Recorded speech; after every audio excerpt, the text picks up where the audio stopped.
La piedra lunar, episodio 6. Primera época, la historia. 6. Ocultando mis sentimientos, le pedí respetuosamente a Mr. Franklin que continuara, y éste replicó: «No te inquietes, Betteredge», y siguió adelante. Por lo que dijo enseguida nuestro joven caballero, me enteré de que los descubrimientos en torno al diamante del maligno coronel había empezado a hacerlos durante una visita efectuada, antes de venir a nuestra casa, al abogado de su padre en Hampstead. Una palabra lanzada al azar por Mr. Franklin mientras se hallaba conversando a solas cierto día después de la cena dio lugar a que se dijera que había sido encargado por su padre para efectuar la entrega de un regalo de cumpleaños a Miss Raquel. Una cosa se fue eslabonando con otra, hasta que por último terminó el abogado por revelarle la índole del regalo y el origen del vínculo amistoso que llegó a establecerse entre el difunto coronel y Mr. Blake padre. Los hechos que a continuación expondré son de tan insólita naturaleza que dudo de mi capacidad para hacerlo debidamente. Prefiero remitirme a los descubrimientos efectuados por Mr. Franklin, valiéndome hasta donde me sea posible de sus propias palabras. ¿Te acuerdas, Betteredge, de la época, me dijo, en que mi padre se hallaba empeñado en demostrar las razones que le asistían para aspirar a ese infortunado ducado?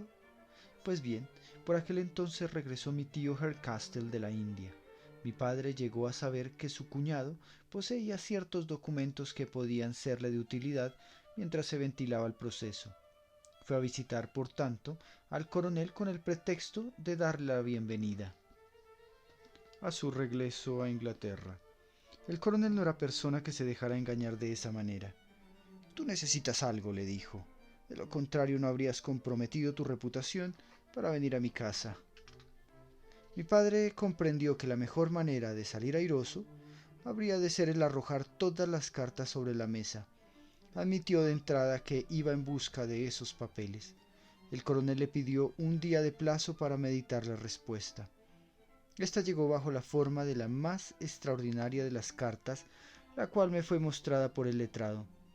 Comenzaba expresando el coronel que, hallándose él a su vez necesitado de algo que poseía mi padre, proponíale un cordial intercambio de servicios.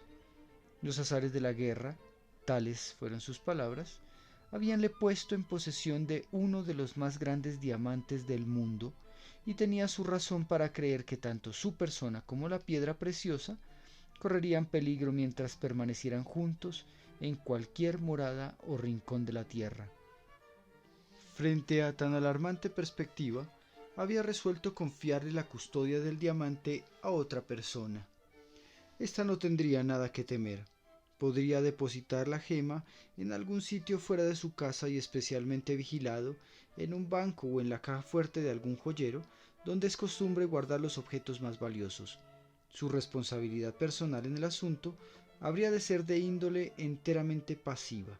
Debería comprometerse a recibir en una fecha preestablecida y en un lugar también predeterminado, todos los años, una nota del coronel donde constara simplemente el hecho de que él seguía existiendo. Si transcurría tal fecha sin obtener noticias suyas, debía interpretarse ese silencio como una segura señal de que el coronel había sido asesinado. En tal caso, y solamente entonces, deberían abrirse ciertas instrucciones selladas que habían sido depositadas junto con el diamante, en las cuales se indicaba lo que habría de hacerse con aquel. Instrucciones que debían ser seguidas al pie de la letra. De aceptar mi padre tan extraño compromiso, los documentos que le solicitara el coronel se hallarían a su disposición. Tal era el contenido de su misiva. «¿Y qué hizo su padre, señor?», le pregunté. «¿Qué fue lo que hizo?», respondió Mr. Franklin. «De inmediato te lo diré. Decidió echar mano de esa valiosa facultad que se conoce con el nombre de sentido común para interpretar la carta del coronel. todo lo que allí se expresaba le pareció simplemente absurdo. En algún lugar de la India, durante sus correrías por aquel país, debió de hallar el coronel algún mezquino trozo de cristal que su imaginación convirtió en un diamante. En cuanto a su temor de ser asesinado y a las precauciones tomadas para salvaguardar su vida, nos hallábamos en pleno siglo XIX, por lo cual todo hombre que estuviera en su sano juicio no encontraría otra respuesta mejor que poner el asunto en manos de la policía. El coronel había sido durante años y años un notorio fumador de opio. En cuanto a mi padre, si la única forma de obtener los valiosos documentos que se hallaban en poder de aquel habría de ser la de tomar por cosa auténtica esa divagación de opiómano, hallábase dispuesto a cargar con la ridícula responsabilidad que se le imponía, tanto más prestamente cuanto que no le depararía incomodidad personal alguna. Tanto el diamante como las instrucciones selladas fueron pues depositados en la caja de caudales de un banquero, y periódicamente recibió y fue abriendo nuestro abogado, en nombre de mi padre, las cartas en las que hacía constar el coronel que seguía siendo un ser viviente. Ninguna persona cuerda habría encarado el asunto de otra manera. No hay en este mundo, Betteredge, que nos parezca una cosa probable, si no logramos vincularla con nuestra engañosa experiencia, y sólo creemos en lo novelesco cuando se halla estampado en letras de molde. Por sus palabras se me hizo evidente que Mr. Franklin consideraba falsa y precipitada la opinión que su padre se formara del coronel. ¿Cuál es sinceramente su opinión sobre este asunto, señor?, le pregunté. Déjame antes terminar la historia del coronel, dijo Mr. Franklin. Se advierte, Betteredge, una curiosa ausencia de método en la mentalidad británica. Tu pregunta, mi viejo amigo, es un ejemplo de ello. Mientras no nos hallamos inmersos en la labor de construir maquinaria, constituimos desde el punto de vista mental el pueblo más desorganizado de la tierra. Eso se debe, me dije, a su educación extranjera. Sin duda ha aprendido a mofarse de nosotros en Francia. Mr. Franklin retomó el hilo perdido. Mi padre, dijo, obtuvo los papeles que buscaba y no volvió a ver jamás a su cuñado. Año tras año, en los días preestablecidos, llegó la carta predeterminada que fue abierta siempre por el letrado. He podido verlas, había un montón, redactadas todas en el siguiente estilo lacónico y comercial. Señor, la presente es para comunicarle que sigo existiendo. No toque el diamante. John Hercastle. Eso fue todo lo que dijo en cada carta, que llegó siempre en la fecha señalada, hasta que hace 6 o 8 meses varió por vez primera el tono de la misiva. La última se hallaba redactada en los siguientes términos. Señor, aquí dicen que me hallo moribundo. Venga a verme y ayúdeme a redactar el testamento. El abogado cumplió la orden y lo halló en su casita de las afueras, rodeado por las tierras de su propiedad, donde moraba solo desde que retornara a la India. Lo acompañaban perros, gatos y pájaros, pero ningún ser humano se hallaba próximo a él, excepto la persona que iba allí diariamente para efectuar los trabajos domésticos y el médico que se encontraba junto a su lecho. Su testamento fue la cosa más simple. El coronel había disipado casi toda su fortuna en la realización de experimentos químicos. Su última voluntad se hallaba contenida en 3 cláusulas que dictó desde el lecho y en plena posesión de sus facultades. La primera se refería al cuidado y nutrición de sus animales. La segunda, a la creación de una cátedra de química experimental en una universidad nórdica.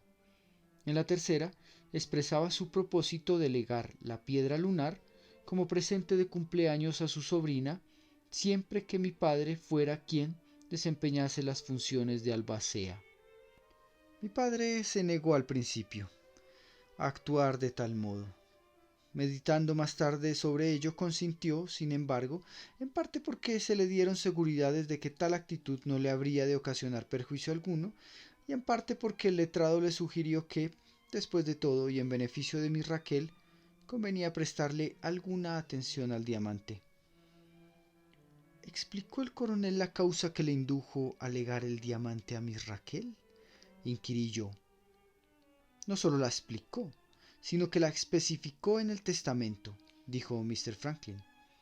Tengo en mi poder un extracto del mismo que habré de mostrarte enseguida, pero no seas tan desordenado, Betteredge. Cada cosa debe ir surgiendo a su debido tiempo. Ya has oído hablar del testamento del coronel. Ahora deberás prestar oído a lo que acaeció después de su muerte. Se hacía necesario, para cumplir los requisitos legales, proceder a la tasación del diamante antes de efectuar la apertura del testamento. Todos los joyeros consultados coincidieron en la respuesta, confirmando lo aseverado anteriormente por el coronel, esto es, que se trataba de uno de los diamantes más grandes del mundo.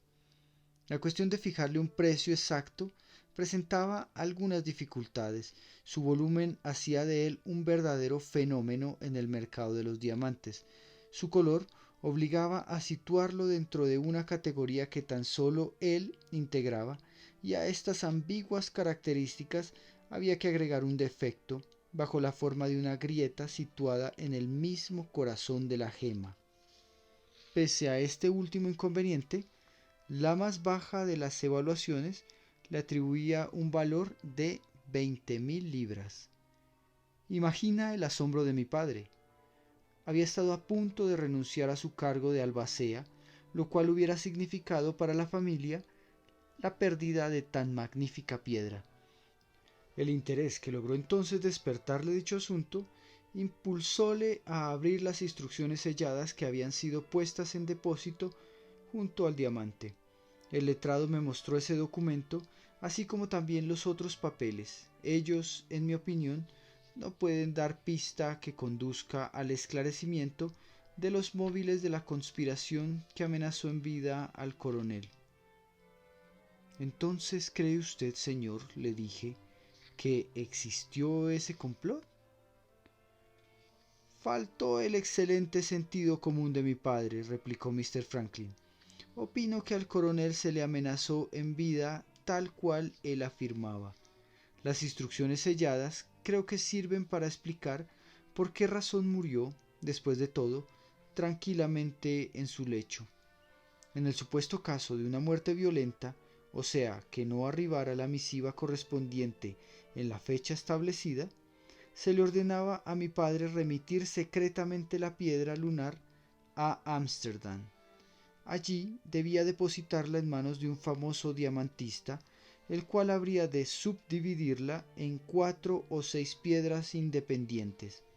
Las gemas se venderían al más alto valor posible y el producto había de destinarse a la fundación de esa cátedra de química experimental a la cual dotaba el coronel por mediación de su testamento. Ahora, Betteredge, haz trabajar esa aguda inteligencia que posees y descubrirás entonces el blanco hacia el cual apuntaban las instrucciones del coronel. Instantáneamente hice entrar en actividad mi cerebro, pero como este no era más que un desordenado cerebro inglés, no hizo otra cosa que enredar más y más el asunto, hasta el momento en que Mr. Franklin decidió echar mano de él para hacerme ver lo que tenía que ver. Observa, me dijo Mr. Franklin, que la integridad del diamante como gema se ha hecho depender aquí astutamente de la circunstancia de que el coronel no perezca de muerte violenta.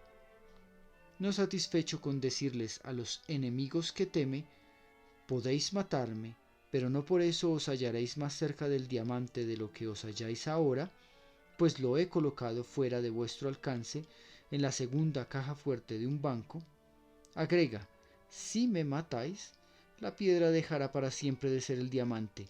Su identidad habrá entonces desaparecido. ¿Qué quiere decir esto? A esta altura del relato, según me pareció, brilló en mí un relámpago de la maravillosa sagacidad de los extranjeros. Yo puedo decirlo, respondí. Significa la desvalorización de la piedra para engañar, en esa forma, a los villanos. Nada de eso, dijo Mr. Franklin. Me he informado a ese respecto. Si se subdividiera el diamante agrietado, el producto obtenido en la venta sería mayor que el que se lograría si se vendiese tal cual se halla ahora, por la sencilla razón de que los 4 o 6 brillantes que se obtendrían de él valdrían en conjuntos más que la gema única e imperfecta. Si el objeto del complot era un robo con fines lucrativos, las intenciones del coronel tornaban entonces aún más apetecible la piedra. De pasar esta a manos de los operarios de Ámsterdam, podría obtenerse por ella más dinero, contándose a la vez con más facilidades para disponer del mismo en el mercado de diamantes. Bendito sea Dios, señor, estallé. ¿En qué consistía entonces ese complot? Se trata de una conspiración tramada por los hindúes, quienes fueron los primitivos dueños de la gema, dijo Mr. Franklin. Un complot en cuyo fondo asoma una vieja superstición indostánica. Esa es mi opinión, confirmada por una carta familiar que tengo aquí, en este momento. Fue entonces cuando comprendí por qué Mr. Franklin se había interesado tanto en la aparición de los 3 juglares indios en nuestra casa. No quiero obligarte a pensar como yo pienso, prosiguió Mr. Franklin. La idea de que varios escogidos servidores de cierta antigua superstición indostánica se hayan consagrado, frente a todas las dificultades y peligros, a rescatar una gema sagrada, la considero ahora yo perfectamente lógica, de acuerdo con lo que sé respecto a la paciencia de los orientales y el influjo ejercido por las religiones asiáticas. Pero es que yo soy muy imaginativo. A mi entender, la realidad no se halla solo compuesta por el carnicero, el panadero o el cobrador de impuestos. Coloquemos esta conjetura mía en torno a la verdad, en el lugar que merezca, y prosigamos ahora tomando solo en cuenta las realidades tangibles en el asunto que nos ocupa. ¿Sobrevivió el coronel al complot tramado en procura del diamante? ¿Y sabía éste que habría de ocurrir tal cosa cuando dispuso legarle el regalo de cumpleaños a su sobrina? Yo empecé a vislumbrar que tanto el ama como Miss Raquel se hallaban involucradas en el fondo del asunto. Ni una sola de las palabras que siguieron se perdió para mis oídos. Cuando llegué a conocer la historia de la piedra lunar, dijo Mr. Franklin, no sentí muchos deseos de convertirme en el vehículo que la trajera hasta aquí. Pero mi amigo el abogado me hizo notar que alguien tendría que poner el legado en manos de mi prima, y que muy bien podría ser yo quien hiciera tal cosa. Tras retirarme del banco con la gema, antojóseme que era seguido por un individuo harapiento de piel oscura. Al llegar a la casa de mi padre, en busca de mi equipaje, hallé una carta que me detuvo inesperadamente en Londres. Regresé al banco con la piedra y otra vez me pareció que era seguido por un hombre harapiento. Al retirar esta mañana nuevamente la gema del banco, volví a ver a ese individuo por tercera vez. Para darle esquinazo, partí antes de que recobrara aquel la pista, en el tren matutino en lugar de hacerlo en el de la tarde. Llego aquí con el diamante sano y salvo. ¿Y cuáles son las primeras noticias que recibo?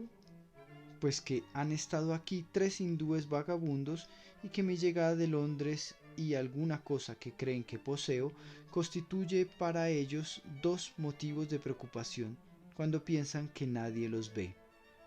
No quiero perder tiempo ni malgastar palabras refiriéndome a la tinta volcada en la mano del muchacho ni a las palabras que le ordenaron que viose a un hombre remoto y descubriera cierto objeto en su bolsillo. En mi opinión, se trata de un ardid, de la índole de esos que tan a menudo he tenido ocasión de presenciar en la India. Y, por lo mismo, habrá de ser sin duda para ti. El problema por resolver en este momento consiste en aclarar si es que le estoy atribuyendo una falsa trascendencia a un mero azar o si realmente se pusieron los hindúes sobre la pista de la piedra lunar a partir del preciso instante en que fue ésta retirada de la caja fuerte del banco. Ninguno de los dos parecía sentir el menor agrado por este aspecto de la investigación. Después de mirarnos a la cara, dirigimos nuestra vista hacia la marea que avanzaba más y más lentamente sobre las arenas temblonas. ¿En qué está pensando?, me dijo súbitamente Mr. Franklin. Pensaba, señor, respondí, que de muy buena gana arrojaría el diamante a las arenas movedizas, para acabar de esa forma con el asunto. Si tienes en el bolsillo el dinero equivalente a su valor, respondió Mr. Franklin, dímelo, Betteredge, y allí lo arrojaré.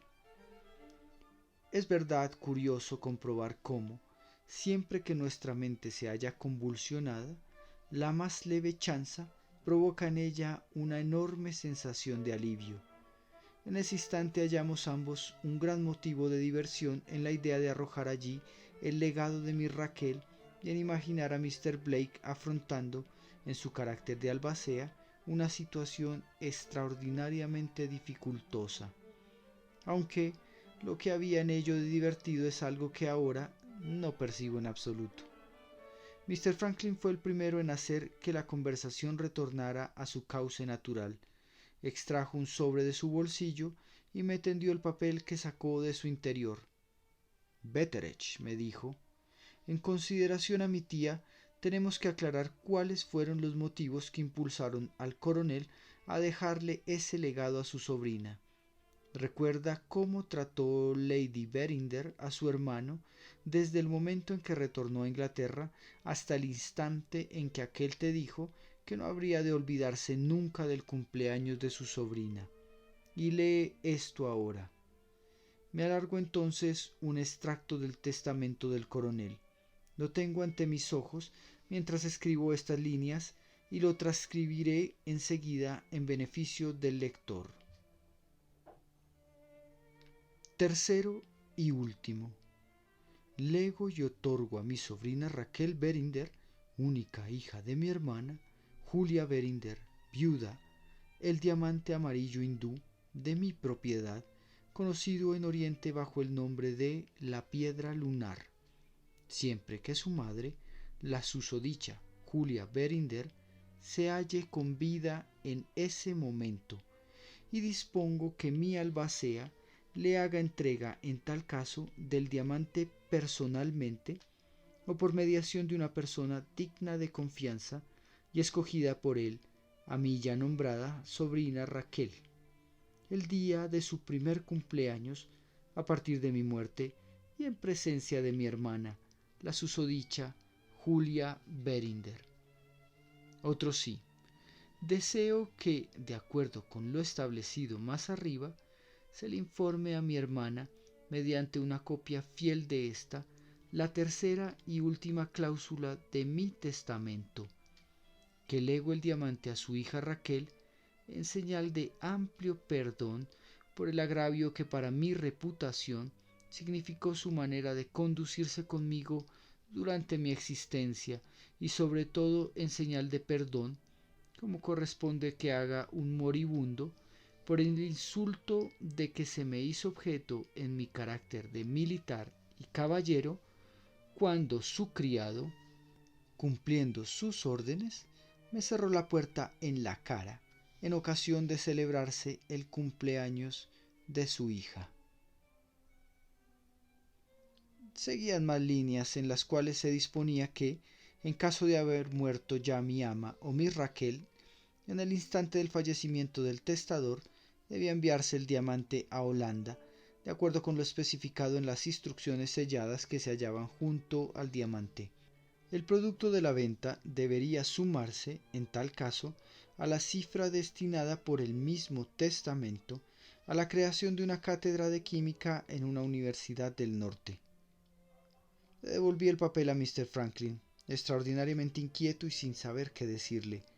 Hasta ese momento mi opinión había sido, como ya saben ustedes, que el coronel seguía siendo tan malo en el momento de su muerte como lo fuera durante su existencia. No diré que la copia de su testamento me hizo cambiar de parecer, solo afirmo que me hizo vacilar. Y bien, dijo Mr. Franklin, ahora que has leído las palabras del coronel, ¿qué tienes que decirme? Al traer la piedra lunar a casa de mi tía, ¿estoy obrando como un ciego instrumento de su venganza, o bien soy el agente reivindicador de la memoria de un cristiano penitente? Cuesta creer, señor, le respondí, que haya muerto albergando tan horrible venganza en su corazón y tan horrenda mentira en los labios. Solo Dios conoce la verdad. No me haga a mí una pregunta de esa especie. Mr. Franklin doblaba y retorcía con sus dedos, sentado allí en la arena, el extracto del testamento, como si esperara arrancarle de esa manera la verdad. Su actitud sufrió un cambio muy notable en ese instante. Vivaz y chispeante, como había sido hasta entonces, se tornó ahora de la más manera inexplicable en un joven lento, solemne y reflexivo. El problema tiene dos facetas, dijo, una objetiva y otra subjetiva. ¿Cuál de las dos habremos de tomar en cuenta? Mr. Franklin tenía una cultura alemana y otra francesa. Una de ellas, en mi opinión, lo había estado dominando sin dificultad hasta ese momento, y ahora, hasta donde alcanzaba mi intuición, descubría que la otra venía a reemplazarla. Una de las normas que rigen mi vida es la de no tener jamás en cuenta lo que no comprendo. Opté, pues, por situarme a mitad de camino entre lo subjetivo y lo objetivo. Hablando en lengua vulgar, clavé mis ojos en su rostro sin decir palabra. Vayamos al fondo de la cuestión, dijo Mr. Franklin. ¿Por qué le dejó mi tío el diamante a Raquel en lugar de entregárselo a mi tía? No creo que sea tan difícil la respuesta, señor, le dije. El coronel Hercastle conocía lo suficiente a mi ama como para prever que ésta habría de negarse a aceptar cualquier regalo que proviniera de él. ¿Cómo sabía que Raquel no habría de negarse a recibirlo? ¿Conoce usted, señor, alguna joven que fuera capaz de resistir la tentación de aceptar un presente de cumpleaños comparable a la piedra lunar? Esa es la faz subjetiva del asunto, me dijo Mr. Franklin. Mucho habla en tu favor, Betteredge, el hecho de que seas capaz de enfocar el asunto desde el punto de vista subjetivo, pero hay en torno al legado del coronel otro misterio que no hemos aún aclarado. ¿Cómo explicar los motivos que le indujeron a establecer que sólo habría de entregársele a Raquel su presente de cumpleaños siempre que se hallara su madre con vida? No deseo calumniar a un difunto, señor, respondí, pero si en verdad se propuso el dejarle a su hermana un legado peligroso y molesto a través de su hija, forzosamente debió condicionar su entrega a la circunstancia de que su hermana se hallara viva, para poder humillarla. Oh, de manera que esa es tu opinión, ¿no es así? Nuevamente la fase subjetiva. ¿Has estado alguna vez en Alemania, Betteredge? No, señor. ¿Cuál es su opinión personal, por favor? Se me ocurre, dijo Mr. Franklin, que el coronel debió de haberse propuesto no beneficiar a su sobrina, a quien jamás había visto, sino más bien probarle a su hermana que la perdonaba al morir, demostrándole tal cosa en forma convincente, esto es, mediante un regalo hecho a su hija. Existe una explicación totalmente diferente de la tuya, Betteredge, que surge si se encara el problema desde un punto de vista objetivo-subjetivo. Hasta donde alcanza mi entendimiento, una interpretación es tan válida como la otra. Después de plantear el problema en esos términos tan agradables y consoladores, Pareció Mr. Franklin haberse convencido a sí mismo de que ya había cumplido su parte en el asunto. Tendido cuán largo era con la espalda apoyada en la arena, me preguntó qué era lo que correspondía hacer en esos momentos. Después de haber asistido a la exhibición que hizo de su gran destreza y lucidez mental, antes de que comenzara a hablar en jerigonza extranjera, y de haberle visto dirigir el curso de la conversación, me tomó ahora completamente desprevenido ese súbito cambio que le tornaba un ser desvalido que lo esperaba todo de mí. No fue sino más tarde cuando comprendí, con la ayuda de Miss Raquel, la primera que me advirtió tal cosa, que esos extraños cambios y transformaciones del carácter de Mr. Franklin tenían un origen en su educación foránea, a la realidad en que el hombre se halla en mejores condiciones de adquirir su propio matiz vital, mediante el reflejo que su persona recibe del matiz vital de los demás. Había sido él enviado al extranjero y viajado de una nación a otra, sin dar tiempo a que el color particular de ninguna de ellas impregnase firmemente su ser. Como consecuencia de ello, retornaba ahora exhibiendo tan múltiples facetas, unas más, otras menos definidas, y ya en mayor o menor desacuerdo entre sí, que parecía pasarse la vida en un estado de perpetua discrepancia consigo mismo. Podía ser a la vez industrioso y abúlico, nebuloso y lúcido, parecer un modelo de hombre enérgico o mostrarse como un ser importante, todo ello al unísono. Tenía un yo francés, otro germano y un yo italiano. Su fondo inglés emergía de vez en cuando a través de ellos y parecía dar a entender lo siguiente: aquí me tienen lamentablemente cambiado, como podrán advertir, pero aún sigue habiendo en el fondo de este ser una partícula del mío. Ni Raquel acostumbraba decir que era su yo italiano el que emergía cuando, cediendo inesperadamente, le pedía a uno de manera suave y encantadora que echara sobre sus hombros la carga de responsabilidades que a él le correspondían. No estarían ustedes desacertados, creo, si afirmaran que era su yo italiano el que afloraba ahora en su persona. ¿No es acaso asunto suyo, señor?, le pregunté, el decidir cuál habría de ser el próximo paso que ha de darse. Sin duda, no me corresponde a mí tal cosa. Mr. Franklin pareció ser incapaz de percibir la fuerza que emanaba de mi pregunta. Se hallaba en ese momento en una posición que le impedía ver ninguna otra cosa que no fuera el cielo. No quiero alarmar a mi tía sin motivo, dijo, pero tampoco deseo abandonarla sin haberle hecho llegar antes una advertencia que puede serle de alguna utilidad. En una palabra, Betteredge, ¿qué harías tú de hallarte en mi lugar? En una palabra se lo dije: aguardaría. De 1000 amores, repuso Mr. Franklin. ¿Cuánto tiempo? De inmediato pasé a explicarme. En mi opinión, señor, le respondí, alguien tendrá que poner ese dichoso diamante en las propias manos de mi Raquel el día de su cumpleaños, lo cual puede muy bien haber hecho por usted, tanto como por otro cualquiera. Ahora bien, hoy es 25 de mayo y dicho cumpleaños será el 21 de junio. Tenemos casi 4 semanas por delante. Dejemos las cosas como están y esperemos a ver lo que ocurre en ese lapso. En cuanto al hecho de poner o no sobre aviso a mi ama, haremos lo que nos dicten las circunstancias. Perfecto, Betteredge, en lo que a eso se refiere, dije a Mr. Franklin. Pero, ¿qué haremos con el diamante mientras tanto? Lo mismo que hizo su padre, señor, sin lugar a dudas, le respondí. Su padre lo depositó en una caja fuerte de un banco de Londres. Pues bien, usted ahora deposítelo en la caja fuerte del banco de Fritzingal.